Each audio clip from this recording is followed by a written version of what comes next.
Hello, everyone, and welcome back to the Deep Dive community. I hope you are locked in, caffeinated, and ready to unpack one of the most critical and, frankly, most controversial companies shaping the future of medicine right now. Today, we are undertaking a deep dive into Illumina, ticker ILMN.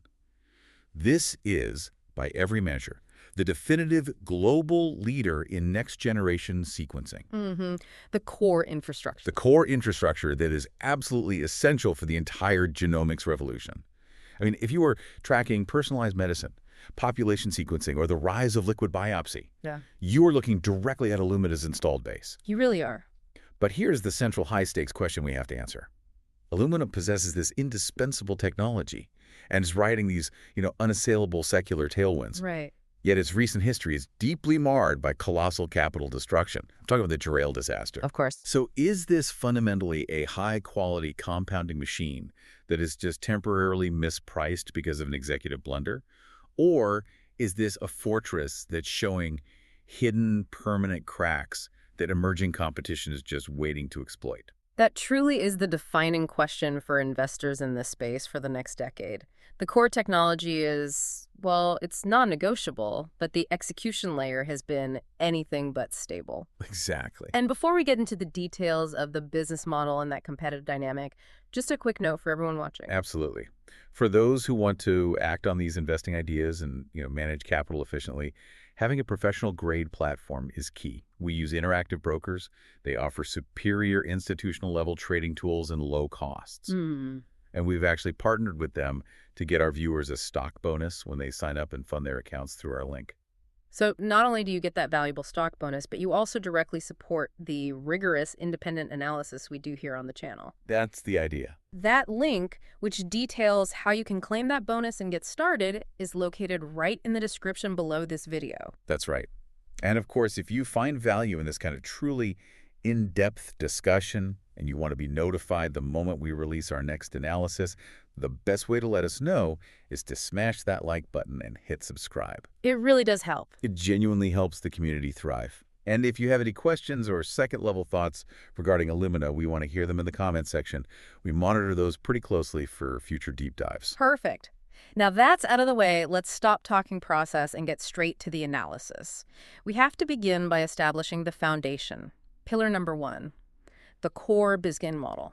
The essential toll bridge. The toll bridge. Let's get into it. Okay, let's unpack the mechanics of this business because its structure is really the source of all its profitability and its moat. The fundamental brilliance of Illumina is its textbook use of the razor and blade model, just executed at a multi-billion-dollar scale. Right. So we break the revenue into two components. First, you have the razor. The instrument itself. Exactly. These are the highly sophisticated, multi-million-dollar next-generation sequencing instruments. Systems like the high-throughput NovaSeq X Plus, or maybe the smaller workhorses like the NextSeq. Right. These instruments are sold one time to major research institutions, big pharma companies, centralized clinical labs. And this is the low-margin, high-capital part of the business. The goal is just to install the machine. Exactly. The instrument sale itself is often just a break-even operation. Sometimes it's even a loss leader. Right. It's designed purely to lock the customer into the second and far more lucrative revenue stream. And that second stream is the blade. Consumables. The consumables. This represents the proprietary, recurring, and critically high-margin stuff. The specialized reagents, the flow cells, the library prep kits that are required for every single sequencing run. And this is essential context, isn't it? You cannot sequence a human genome on an Illumina machine without paying for their proprietary blades. It's a fundamental dependency. It's a total technological dependency. And this is precisely where the financial power concentrates. I mean, while the instruments get the company into the lab and establish that installed base, the vast majority of the company's gross profit, we're talking nearly 80% of segment profit, is derived from the repetitive, recurring sale of those consumables. It's crucial to understand. Over 90% of Illumina's total revenue comes from this sequencing segment, with consumables being the engine that drives the cash flow. And from a structural point of view, the model is built on these really deep secular foundations. Yeah. The demand drivers here they're non-cyclical, they're enduring. Right. We're talking about technology that's fundamental to the human pursuit of curing disease, extending life. I mean, we can project the relevance of this for the next 10, 20 years with pretty high confidence. We call it the genomics for good trend. And it's not just health. It's agriculture. It's sustainability science globally. And the single biggest structural tailwind isn't just that the technology exists, but the dramatic acceleration of its accessibility. The cost decline. The relentless fall in sequencing costs. We've seen the cost of a single human genome just plummet from millions down to 100,000, then the famous $1,000 threshold, and now the industry is fiercely competing to achieve the $100 genome. And what's fascinating here is that unlike most tech where cost deflation is a margin killer, here it's the ultimate market expansion engine. It's the opposite effect. It's totally the opposite. When you hit that $100 price point, sequencing fundamentally moves out of the niche research environment. It enters population-scale screening programs. It's national biobanks. Exactly. Sequencing millions of citizens. And crucially, it becomes cost-effective for routine preventative clinical use, where a genomic profile becomes a standard part of a wellness check. So the growth model isn't based on margin expansion per unit. It's based on an exponential growth in the volume of bases sequenced globally. That's the bet. Illumina is essentially betting that the market expands by a factor of 100 or even 1,000, which would dramatically offset any minor pressure on their consumable pricing. And this expansion brings us directly back to that powerful mental model you mentioned, the toll bridge. And it's not just a cute analogy. It really dictates their market position. Right. Illumina operates a near-perfect toll bridge because it owns the foundational infrastructure. Yeah. They have an installed base of over 21,600 instruments worldwide. And that base generates the vast majority. I mean, consensus estimates put it well over 85% of all global genetic sequencing data today. So that installed the NovaSeq, the next sex, that is the physical bridge connecting research to result. And the proprietary consumables, the reagents and flow cells, are the mandatory high-margin toll. Every researcher, every major pharma company, every large-scale clinical lab must pay this recurring toll to cross that bridge and produce the mission-critical data they need. It gives the company an essential recurring claim on the entire growing genomics economy. Which begs the immediate question: how long can they keep collecting that toll? That brings us to pillar number 2, the economic moat and customer lock-in. Because if the competition can build a cheaper bridge right next to it, the whole model collapses. And the robustness of this fortress comes from 2 primary mutually reinforcing factors. Okay. High switching costs and superior intangible assets.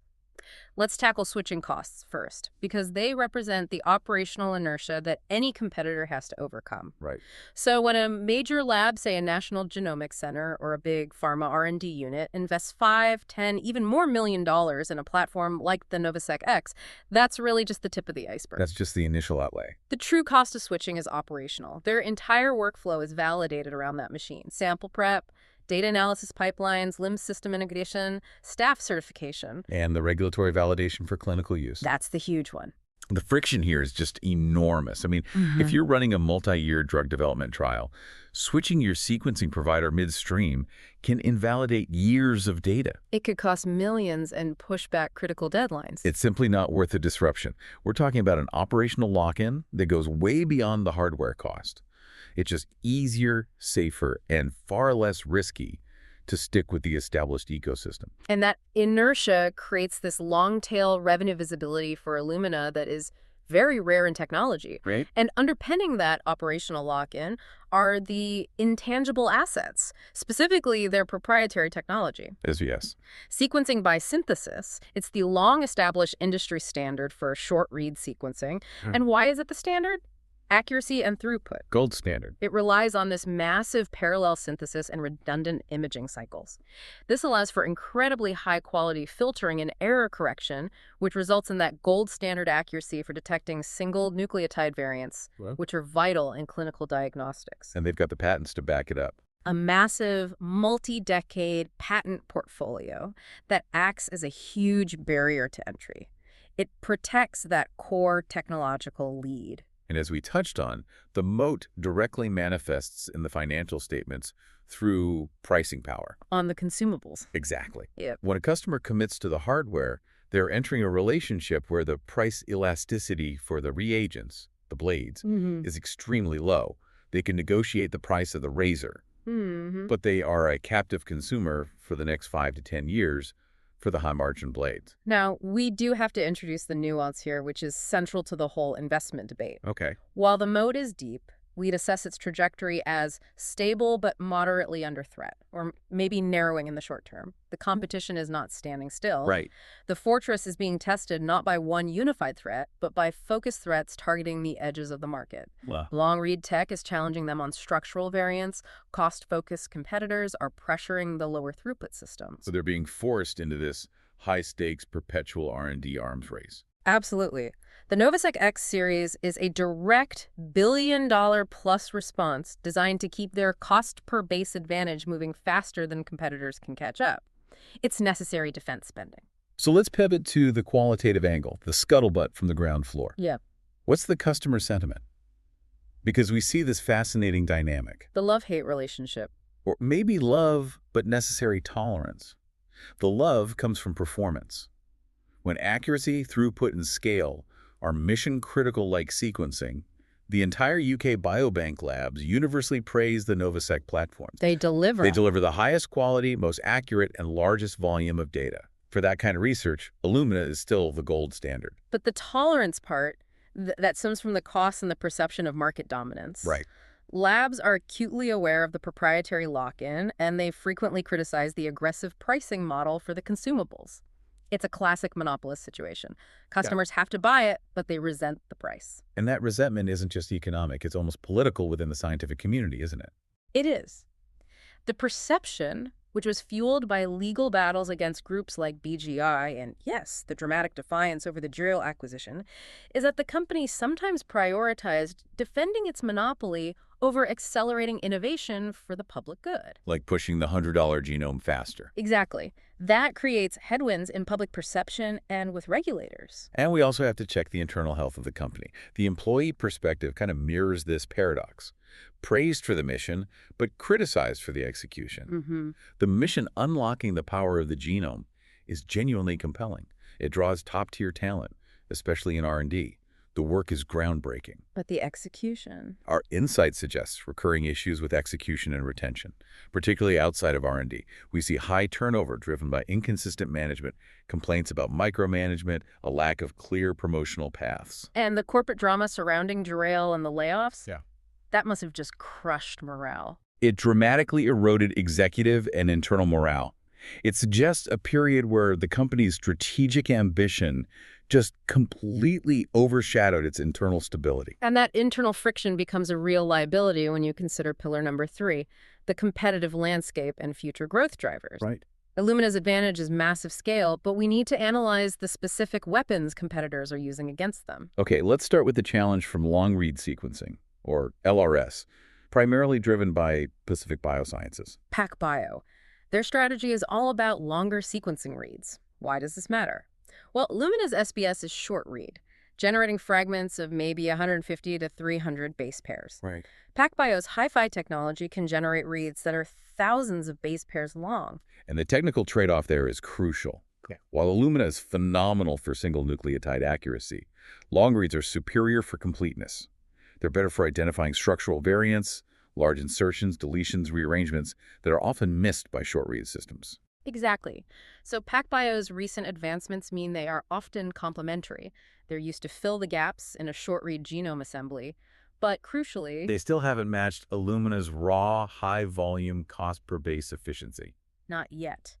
Next, we have Oxford Nanopore Technologies, or ONT. They are the definition of disruptive.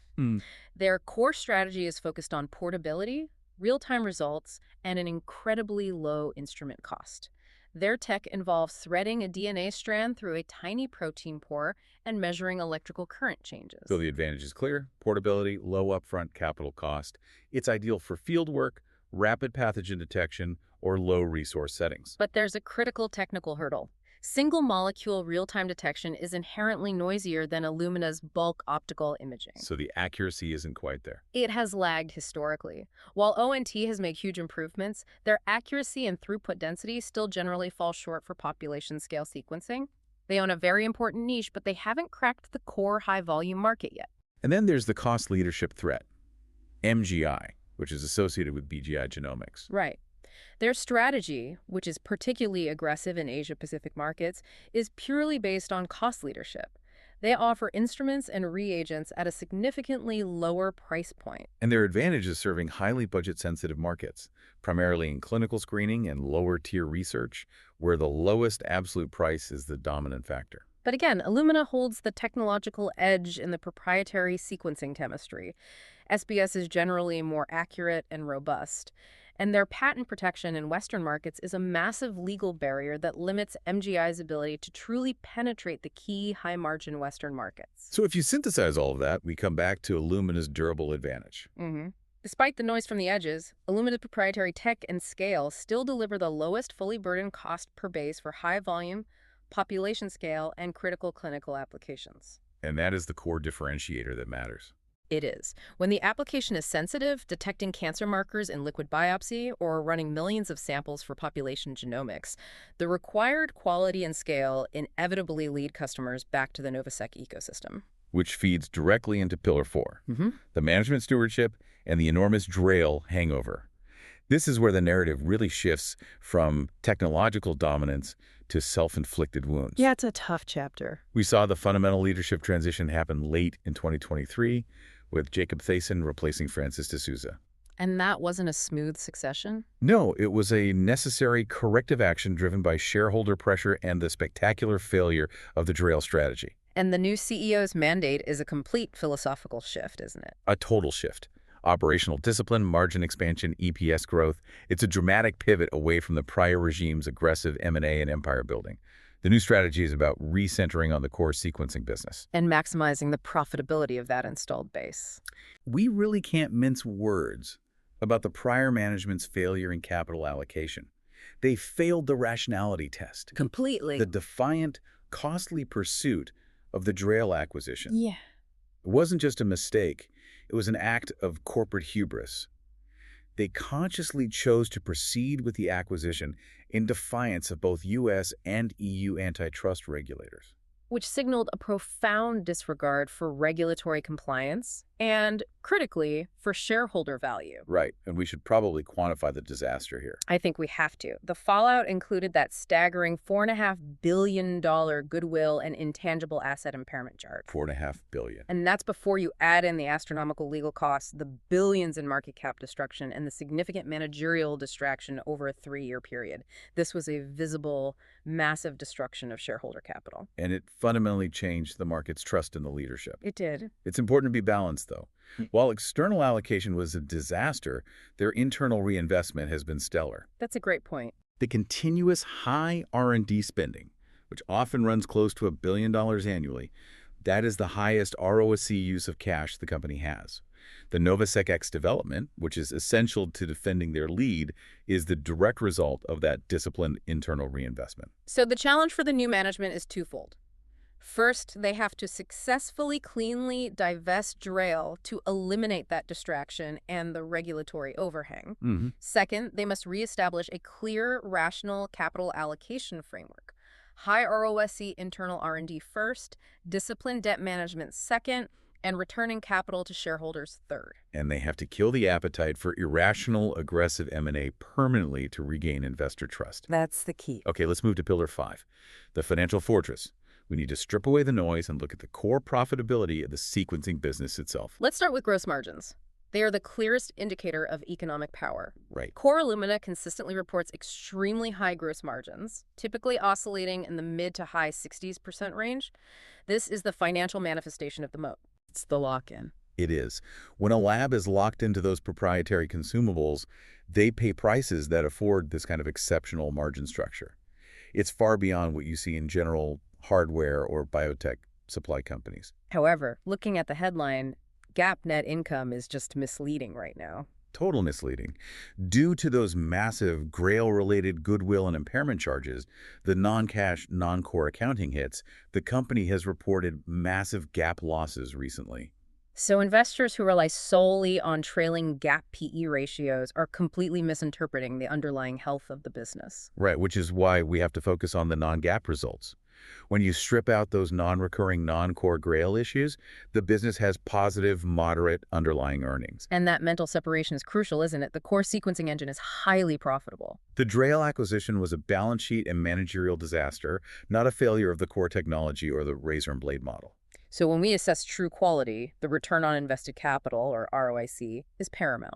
Historically, before the Grail mess, core Illumina consistently generated ROIC well above its cost of capital, often exceeding 20%. That's the signature of a wide moat business. But the issue now is that the reported ROIC is depressed or even negative because of the write-downs. So the key question for us as analysts is, what is the underlying core ROIC? Is the core business still generating 20% or more on capital reinvested into R&D and instruments? Exactly. The new management's mandate is implicitly targeting a rapid return to 20+% non-GAAP ROIC for the core business. They're arguing that competitive pressure hasn't yet permanently degraded the profitability of the installed base. That recovery will be the critical barometer of success. Another sign of high financial quality is free cash flow conversion, and Illumina generally excels here. Very strong. If we look at recent performance for the core business, FCF conversion is extremely high. They often translate cash from operations into free cash flow at a conversion rate well north of 90%. So, for instance, a recent fiscal year saw $1.1 billion in FCF from $1.2 billion in cash from operations. That's an extremely resilient, high-quality structure. It means the reported high-margin consumable sales are translating almost dollar for dollar into real deployable cash. Cash that can be used for R&D or debt reduction. Right. And finally, the balance sheet itself. It provides a fortress-like foundation. The company maintains a prudent level of debt. If you assess the debt profile of core Illumina, excluding the Grail overhang, you see a gross debt to LTM EBITDA of around 2 times. Which is highly manageable, well below the level of concern, and it gives them significant financial flexibility to invest heavily in this NovaSeq X cycle or withstand temporary market softness. Right. This high-quality financial structure brings us to Pillar 6, the ultimate balancing act: valuation, risks, and catalysts. The question is, what is the market pricing in today? A lot of bad news. Historically, Illumina commanded an enormous premium. Back in 2021, it was priced for, perpetual, flawless perfection. It was valued as a high-growth compounding machine with a guaranteed monopoly. Multiples were often north of 70 times projected earnings, which priced in a zero-risk scenario for both competition and capital allocation. Today, the story is dramatically different. The valuation has compressed significantly, trading at a substantial discount to those historical highs. And this reflects the market's collective loss of faith, driven by 3 factors: the Grail fiasco, the very real emergence of competitive pressure, and a cyclical slowdown in customer capital expenditures. This is a textbook lesson in valuation, isn't it? The price paid is paramount. Absolutely. Buying at the 2021 peak meant you accepted zero margin of safety. When the geo blunder hit, the price collapsed because there was no buffer for execution risk. A truly wonderful company, when bought at an insane price, is indeed a catastrophic investment. So establishing a margin of safety today requires us to define the difference between permanent and temporary setbacks. We look for 2 conditions for a high-quality name. First, an indiscriminate market-wide panic, a macro biotech sell-off that's unrelated to core Illumina fundamentals. Or second, and more relevant here, a company-specific temporary setback. Like an earnings miss because a key customer delayed its NovaSeq X instrument delivery by 1 quarter. And the key definition is that this setback must not permanently damage the installed base, the operational lock-in, or that fundamental cost per base advantage. But we have to consider the permanent impairment risks. The nightmare scenario is one of technological obsolescence. This is the existential risk for the toll bridge. It really is. The scenario is clear.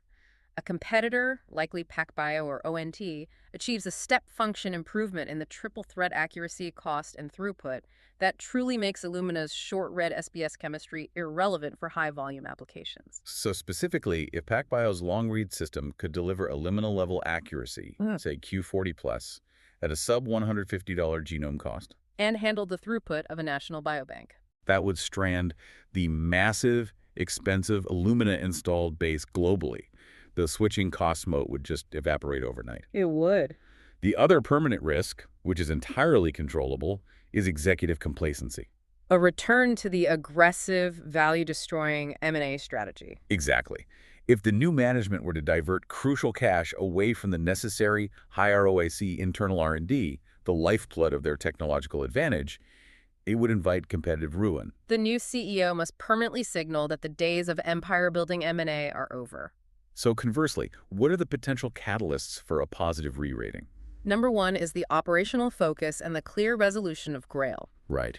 The successful clean divestiture of Grail, coupled with irrefutable proof from the new CEO of aggressive margin expansion, perhaps hitting mid to high teen operating margins quickly, And a rational, high ROIC-focused capital allocation plan. could lead to rapid PE multiple expansion. The market will reward a high-quality asset that is finally being managed by disciplined capital allocators. And number two is the instrument upgrade cycle breakout.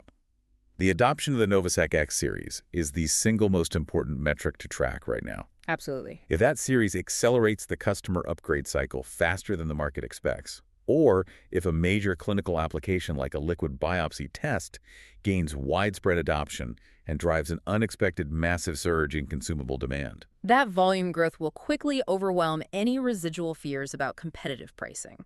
which brings us to our final pillar, synthesis and the red team challenge. We need to apply some second-level thinking here and challenge the market consensus. Okay. The prevailing market narrative today is clear. Illumina is a former monopoly facing relentless secular pressure. It's burdened by the Grail overhang and stuck in a cyclical CapEx slump. So it's priced as a quality company that has lost its way, deserving of a moderate discount due to execution risk. That's the consensus. The contrarian position, the one that holds the most opportunity, is that the market is catastrophically overestimating the competitive threat in the core high-volume segment and underestimating the enduring power of the razor and blade model. The market is overly focused on the Grail blunder, which, while financially catastrophic, was a temporary capital allocation mistake, not a permanent technological failure. Right. The sheer difficulty competitors face in matching Illumina's scale, accuracy, and especially that established infrastructure needed for regulated clinical sequencing is immense. And the quest for the $100 genome will create a market so vast that Illumina will remain the indispensable dominant high-volume leader, even if it shares the edges of the market. So let's synthesize the investment thesis into clear components. The bull case. Okay. It rests on 4 pillars. It is an indispensable toll bridge that dominates high-volume sequencing. It's propelled by unassailable secular tailwinds. It possesses strong underlying gross margins and exceptional free cash flow conversion once you strip out the Grail distortions. And fundamentally, its current discounted valuation reflects a mispriced execution risk following the necessary management correction. That's the bull case. The bear case hinges on technological obsolescence. That long-read sequencing rapidly renders the short-read installed base obsolete. It also includes fears of sustained pricing pressure on consumables, the ongoing managerial distraction from the Grail hangover, and a prolonged customer CapEx slowdown. Right. So now, let's hit the red team challenge, the final inversion. We always ask ourselves, what is the single most compelling argument against investing today, even at this discounted price? The ultimate threat lies in the very nature of the toll bridge itself. The most compelling counterargument is that the multi-million-dollar high-throughput machine becomes a liability. A massive sunken cost. The very moment a paradigm-shifting, disruptive technology arrives, the razor and blade model becomes the trap. That switching cost moat only works if the benefit of switching is marginal. Exactly. But if a competitor's system is so dramatically simpler, cheaper, or better, maybe offering perfect accuracy in a desktop unit for $50,000, it forces customers to instantly write off their multi-million-dollar Illumina investment. And the sheer scale and cost of the installed base, the thing that created the fortress, suddenly becomes the millstone around the company's neck. If a competitor like ONT achieves Illumina's quality at a fraction of the capital cost, that switching cost moat evaporates instantly. Customers will move, the massive centralized platform model fails, and the business model, which created the fortress, becomes the last casualty of the genomics revolution it helped start. A powerful thought. Ultimately, this deep dive is about separating the temporary capital allocation mistake, the massive hole dug by the Grail acquisition, from the permanent competitive advantage, which resides in the core sequencing technology and that unparalleled installed base. The core remains high quality. It does. But investors have to acknowledge that the risk profile has changed dramatically, and the burden of proof is now entirely on the new management team to demonstrate operational and financial discipline. That perfectly frames the challenge facing shareholders today. And here is a provocative thought for you, the listener, to mull over. If the goal of the $100 genome is fully realized, the market size explodes, potentially growing tenfold into the clinical sphere. Given that the market is currently pricing Illumina as if that expansion has stalled and competition is crushing margins, what level of volume growth, in terms of total bases sequenced, is required for their low cost per base advantage to make up for any potential 10 or 15% drop in consumable margin? Volume versus margin. Exactly. Focus on that long-term volume versus margin trade-off when modeling the future. Thank you so much for joining us for this extensive deep dive into Illumina. We'll see you next time. Stay disciplined.